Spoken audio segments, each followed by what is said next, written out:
Welcome to trench. तो आज इस सीरीज़ को हम कंटिन्यू करेंगे जिसमें कि हम 10 ट्रेडिंग सेटअप देखेंगे और उसको हम कैसे ढूंढेंगे और कैसे ट्रेड करेंगे और कैसे पैसे बनाएंगे। तो आज हम दूसरे से स्टार्ट करेंगे। पहला वाला था मेरा ब्रेकआउट। अगर आपने वो नहीं देखा तो आप उसको जाके देख सकते हो। मैंने उसकी एक अलग से प्लेलिस्ट बना रखी है और उसका लिंक मैं आपको डिस्क्रिप्शन में भी दे दूंगा। और आज हम जो बात करेंगे वो है दूसरे सेटअप की, जो कि पुल बैक सेटअप है। ब्रेकआउट का मैं जैसे एक हाईलाइट दे देता हूँ। ब्रेकआउट आप तब करते हो जब प्राइस एक कंसोलिडेशन मूव में आता है और फिर एक ब्रेकआउट देता है, और उसको आप किसी इंडिकेटर से भी नाप सकते हो, किसी इंडिकेटर से भी पता कर सकते हो, जैसे कि RSI हो गया, वॉल्यूम हो गया, स्टोचैस्टिक हो गया, मैकडी हो गया। तो वो आप पे डिपेंड करता है कि आप क्या यूज़ करना चाहते हो उस सेटअप के लिए। हालांकि मैंने आपको सेटअप बता दिया था, वो आपके ऊपर डिपेंड करता है कि आप उसमें कुछ ऐड और करना चाहते हो या फिर उसमें कुछ रिमूव करना चाहते हो। आपको अपने हिसाब से उसको मॉडिफाई करना है जो आपको सही लगता है। तो आज हम दूसरे सेटअप के बारे में बात करेंगे जो कि है पुल बैक सेटअप। जब एक स्ट्रॉन्ग अप ट्रेंड आता है तो एक मल्टीपल अपॉर्चुनिटीज़ देता है एक स्विंग ट्रेडर को कि वो उसमें पैसे बना सके।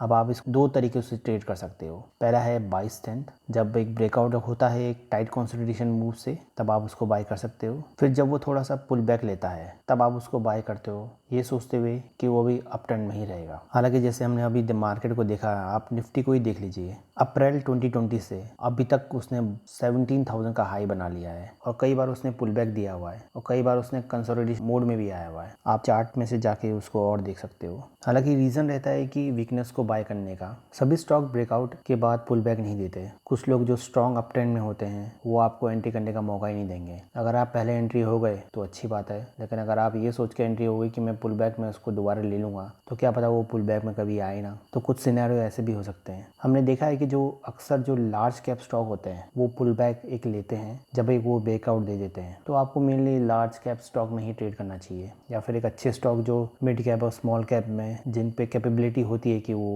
ऊपर को जा सके उनके अच्छे कंपनी इवैल्यूएशन के थ्रू। तो आइए हम इस सेटअप के बारे में डिस्कस करते हैं। तो इस सेटअप में हम वो स्टॉक देखेंगे जो कि स्ट्रॉन्ग प्राइस मोमेंटम में है, जो कि अच्छा खासा एक मोमेंटम दे रहे हैं। आपको उसका देखना है कि वो मोर देन 20% हो अपने प्रीवियस मंथ से, और मोर देन 30% हो अपने प्रीवियस क्वार्टर से, और मोर देन 50% हो अपने प्रीवियस 6 मंथ से। तो इसका मतलब कि ये स्टॉक अच्छा खासा अप ट्रेंड में है। उसमें कभी कभार कंसोलिडेशन मोड भी आ सकता है, जैसे कि वो साइडवेज मूव में गया और वो एक पुल बैक दे रहा है एक rising 10, 20, 50 days exponential moving average से। आप इसमें एक मूविंग एवरेज भी लगा सकते हो, लेकिन आप इनको as a support and resistance treat नहीं कर सकते। सपोर्ट और रेजिस्टेंस के लिए आपको हॉरिजॉन्टल लाइन ही खींचनी चाहिए। मेक श्योर इससे पहले आप ये कंफर्म कर लीजिए कि कुछ मार्केट एवरेजेस अप ट्रेंड में ही हो, जैसे कि mid cap, small cap, large cap और कुछ अदर US मार्केट और ग्लोबल मार्केट। और इसके बाद आप सेक्टर को सिलेक्ट कीजिए और सेक्टर में केवल उन्हीं स्टॉक को ट्रेड कीजिए जो कि एक हाई प्राइस मोमेंटम दे रहे हैं। जैसे कि अभी हमने देखा कोरोना के टाइम में फार्मा इंडस्ट्री ने बहुत अच्छे रिटर्न दिए। 90 का स्टॉक 900 का हो गया, तो काफ़ी लोगों ने अपना कैपिटल 5 से 6 गुना कर लिया है। आपको जस्ट एक जो पुल बैक दे रहा है 10 to 20 डे मूविंग एवरेज से, आपको आंख बंद करके उस पुल बैक से उसको बाई नहीं करना है। आपको एक 3% बाउंस देखना है उस 10 to 20 डे EMA से। अगर वो 3% बाउंस दे रहा है तभी आप उसमें एंट्री ले। अगर वो 3% बाउंस भी दे रहा है और उसके बाद भी वो स्टॉक नीचे को जाता है तो ये हर जगह एक्सेप्शन रहता है, क्योंकि मार्केट अगर रूल से चलने लग गया जैसे जैसे अगर किसी ने भी बताया तो ऐसे तो सभी पैसे बना लेंगे। इसमें 50-50% का रेशियो रहता है, या तो आपका ट्रेड चलेगा या तो आपका ट्रेड नहीं चलेगा, और उन दोनों केसेस में आपको अपना रूल फॉलो करना है। और अगर राइजिंग मार्केट है और अगर अप ट्रेंड है तो ये सेटअप 50% से भी ज़्यादा सक्सेसफुल रहते हैं, और इसमें से आपको कई सारे विनर्स ट्रेड मिलते हैं और जो कि 3 से 4 गुना हो जाते हैं। अगर आपके स्टॉप लॉस भी अगर हिट होते हैं तो उसकी भी रिकवरी अच्छे से हो जाती है। इसमें से भी आप अच्छा खासा प्रॉफिट बना लेते हो। नेक्स्ट हम देखेंगे ये कैसे काम करता है, हाउज इट वर्क। जो भी स्टॉक अप ट्रेंड में जाता है तो उससे पहले वो अकुमुलेट होता है, और अकुमुलेशन फेज में जो बिग बॉयज़ होते हैं FIDIs and big hedge funds, वो कोई शॉर्ट टर्म ट्रेडर नहीं होते। वो 10-20 रुपए के चेंजेस के लिए नहीं ट्रेड करते। वो एक ईयरली होराइजन देखते हैं, मोर देन ए ईयर। जैसा कि अभी आप देख चुके हो कोरोना के टाइम से और अभी तक मार्केट कितना हाई जा चुका है। तो ये वो बिग बॉयज़ हैं जो कि बहुत ही लॉन्ग टर्म का देखते हैं, जो कि अराउंड 6 मंथ से लेके 1 और 2 ईयर का ट्रेड लेते हैं। तो आपको उनके हिसाब से सोचना है, क्योंकि उनको ये पोजीशन बनाने के लिए बहुत टाइम चाहिए होता है। वो एक दिन में कोई सौदा नहीं बनाते, क्योंकि उनको बहुत सारे शेयर लेने पड़ते हैं और बहुत सारे वीक हैंड जो रहते हैं उनको शेकअप करना पड़ता है। उनको डरा धमका के निकालना पड़ता है कि भाग जाओ यहाँ से, अभी ये नीचे को जा रहा है, तो वो फिर वैसे ही छोड़ देते हैं। और उनका जो ट्रेडिंग और इन्वेस्टिंग का होराइजन रहता है वो काफ़ी सारे मंथ्स का रहता है, जैसे कि अभी हमने देख ही लिया है। और उनकी जो पोजीशन रहती है और जो इंपॉर्टेंट टेक्निकल पिवोट्स रहते हैं 20, 50, 200 डे मूविंग एवरेजेस, इनमें वो सपोर्ट लेते हैं। तो आपको इनको बहुत ही अच्छे से स्टडी करना है 20, 50, 200 डे मूविंग एवरेजेस, और इसी के अकॉर्डिंग ही आपको अपना ट्रेड लेना है और सौदा काटना है। कभी कभार क्या रहता है कि स्टॉक बाउंस कर जाता है जब वो 10 और 20 डे मूविंग एवरेज के पास रहते हैं, तो एक्सेप्शंस आर ऑलवेज देयर, तो ये चीज़ आपको देखनी है। दूसरे टाइम में कुछ स्टॉक होते हैं जो इस मूविंग एवरेज से नीचे को चले जाते हैं, क्योंकि उनको वीक हैंड जो स्मॉल रिटेलर्स होते हैं उनको निकालना पड़ता है, और फिर वो 10 EMA से ऊपर आ जाते हैं और एक स्ट्रॉन्ग सिग्नल देते हैं अप ट्रेंड का। अब आते हैं इसमें कि कब आप इस सेटअप को ट्रेड करें। ये तभी काम करेगा जब मार्केट अप ट्रेंड में होगा। आपको सारे मार्केट इंडाइसेस अगर 50 डे मूविंग एवरेज से और 200 डे मूविंग एवरेज से अगर अब हैं, तो ये स्ट्रॉन्ग अप ट्रेंड का कंफर्मेशन देते हैं। अगर स्टॉक हल्का सा एक पुल बैक लेता है और फिर उसके बाद एक हाई मोमेंटम एक ऊपर की तरफ लेता है, तो आपको उसको नहीं छोड़ना चाहिए, आपको उसमें एंट्री ले लेनी चाहिए। और अगर बड़े स्टॉक्स में तब मार्केट कैपिटलाइजेशन बहुत ही बड़ा है, अगर वो डिप में बाइंग लेके और बाउंस उतना नहीं होता है, अगर वो उसने बाउंस देना बंद कर दिया है, तो मार्केट आपको सिग्नल दे रहा है कि कुछ तो चेंज हो चुका है बॉस, आपको सतर्क हो जाना चाहिए। मार्केट कभी कभार ही करेक्शन मोड से एक ऊपर अप ट्रेंड में जाता है, आपको सारे सेक्टर ऑब्जर्व करने पड़ेंगे, सब बड़े स्टॉक को ऑब्जर्व करना पड़ेगा। अब आते हैं कि इसमें एंट्री कब लें। अगर आप ब्रेकआउट का वेट कर रहे हो, अगर आप एक्यूमुलेशन मोड में ही एंटर हो जाते हो, तो माइट भी वही ब्रेकआउट दे सकता है राइजिंग मार्केट में। आप एक वॉच लिस्ट क्रिएट कर सकते हो स्ट्रॉन्ग मोमेंटम स्टॉक्स के, और आप एग्जैक्टली वहीं एंटर कर सकते हो जहां से वो ब्रेकआउट देंगे, जहां से वो अपना रेजिस्टेंस तोड़ेंगे। आप इसमें एक 20 डे हाई का भी एक और रूल ले सकते हो। अगर आप पुल बैक ट्रेड ले रहे हो 10 to 20 डे EMA पे, तो ये काफ़ी रिस्कियर अप्रोच हो सकता है, लेकिन तब तक रिस्कियर नहीं होगा जब तक आप एक स्टॉप लॉस के रूल को फॉलो करते हो। और दूसरा जो 3% बाउंस जो हमने देखा था कि राइजिंग 10 to 20 डे EMA, तो आप वहाँ पर भी एंटर कर सकते हो, बशर्ते कि आपको 3% बाउंस, अगर वो वहाँ से भी प्रीवियस टू हाई से भी अगर वो ऊपर जाता है, तो काइंड ऑफ कंफर्मेशन दे देता है कि एक नया अप ट्रेंड शुरू हो चुका है। अब आते हैं कि आपको इसमें स्टॉप लॉस कहाँ रखना है। स्टॉप लॉस जो आपका रहेगा जिस दिन आप एंट्री लेते हो, उस दिन के कैंडल का आपको लो का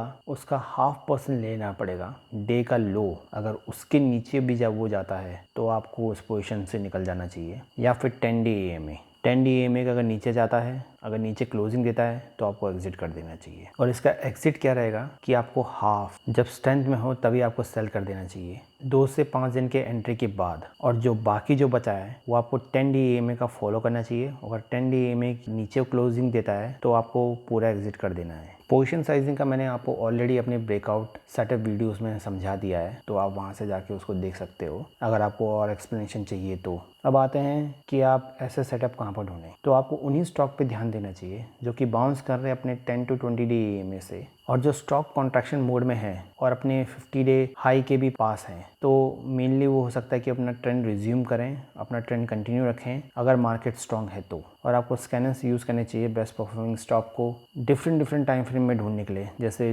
daily, weekly, monthly, quarterly, 6 month. तो इसके बेसिस पे आप पता कर सकते हो कौन सा स्टॉक अप ट्रेंड में है और कौन सा नहीं है। अब आते हैं एग्जांपल पे, जैसा कि अभी हम विप्रो का एग्जांपल देख रहे हैं। विप्रो में यहाँ एक्यूमुलेशन मोड में था, एक्यूमुलेशन मोड में थोड़ा सा हल्का सा नीचे गया, इसने डिप में बाइंग की, उसके बाद ये ऊपर गया और उसने यहाँ पुल बैक दिया। पुल बैक के बाद उसने यहाँ स्ट्रॉन्ग वॉल्यूम के साथ इसने फिर ऊपर का ब्रेकआउट दिया। इसने ये जो रेंज थी यहाँ पर जो रेजिस्टेंस था उसने तोड़ा और फिर ये ऊपर को गया, हल्का सा इसने यहाँ पर पुल बैक रहा और फिर इसने यहाँ से दोबारा ऊपर रिज्यूम किया। उसके बाद इसने दोबारा पुल बैक लिया और फिर इसने दोबारा ऊपर को गया, फिर इसने एक हल्का सा पुल बैक लिया है और फिर ये ऊपर को गया है। बीच में छोटे छोटे इसने पुल बैक लिए हैं, लेकिन जो अच्छा वाला पुल बैक है वो एक यहाँ पर है और मेरे ख्याल से यहाँ पर है। तो यहाँ पर आप एक एंट्री ले सकते थे, और जैसे ही ये अपने रेजिस्टेंस को ब्रेक करता तो ये ब्रेकआउट हुआ है, तो यहाँ पर भी आप एंट्री ले सकते थे। हल्का सा इसने यहाँ पर कंसोलिडेशन मोड में आया है और फिर ये दोबारा ऊपर गया है। ये डेली टाइम फ्रेम का है विप्रो।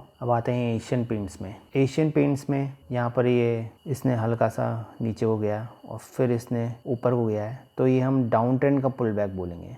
डाउन ट्रेंड का इसने पुल बैक लिया है और एक बड़ी विक बनाई है ऊपर को और फिर ये नीचे गया है। तो जैसे कि हमने ऊपर जाते हुए नीचे का पुल बैक देखा है, तो यहाँ पर नीचे जाते हुए ऊपर का पुल बैक है। सेम गोज फॉर, इसने यहाँ का रेजिस्टेंस तोड़ा है, यहाँ पर इसने एक हल्का सा पुल बैक लिया, फिर इसने यहाँ का रेजिस्टेंस तोड़ा और फिर ये जो रेजिस्टेंस तोड़ के इसने यहाँ पर थोड़ा सा कंसोलिडेशन मोड में रहा, फिर ये हल्का सा ऊपर गया और पुल बैक के आते टाइम इसके कैंडल थोड़े छोटे बने हुए हैं और ऊपर जाते टाइम थोड़ा बड़ा कैंडल बना हुआ है। ये डेली टाइम फ्रेम का है और फिर से ये छोटे कैंडल बने हुए हैं पुल बैक के आते टाइम और फिर से ही ऊपर गया है। तो यहाँ पर जो बिग बॉयज होते हैं वो बहुत ज़्यादा टाइम लेते हैं और हम रिटेलर्स को चैन नहीं रहता और अपनी पोजीशन हम फटाफट काट लेते हैं। तो patience is the key in stock market as always said by most of the trader. अब आते हैं एक्सिस बैंक में। एक्सिस बैंक में ये वीकली चार्ट है और फिर अभी जो हम कोरोना के बाद का देख रहे हैं, तो इसने यहाँ पर काफ़ी सारा एक्यूमुलेशन किया है, उसके बाद ही ऊपर गया है और यहाँ पर इसने पुल बैक लिया है और यहाँ से ये दोबारा ऊपर गया है। तो मेरे ख्याल से ये अभी सितंबर मंथ में इसका एक